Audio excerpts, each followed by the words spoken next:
คนมีบุญเป็นจังไดพวกเจ้าว่าผู้มากมีบุญ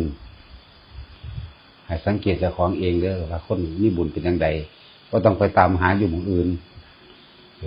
คนมีบุญให้สังเกตเจ้าของให้ตามหาเจ้าของเอง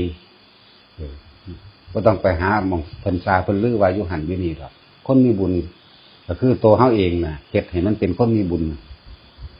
คนมีบุญคือคนที่มีความสงบเย็นในจิตใจเจ้าของเองทิ่มอารมณ์เร็วบ่ว่าสิเป็นเรื่องผิดบ่ว่าสิเป็นเรื่องถูกสิบ่เก็บเข้ามาคำว่าผิดคำว่าถูกนี่ก็คือว่า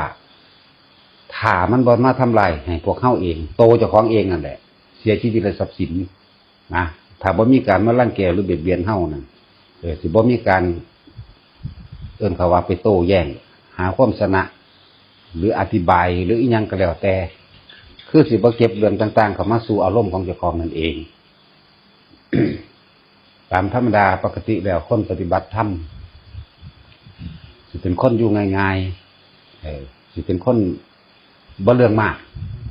แล้วก็ทิ่มอารมณ์ได้เร็วบ่ว่าอารมณ์นั้นสิเป็นเรื่องที่พอใจและบ่พอใจแล้วก็สังเกตใจเจ้าของให้ดีก็แล้วกันเวลาเขาเว้าพื้นเฮา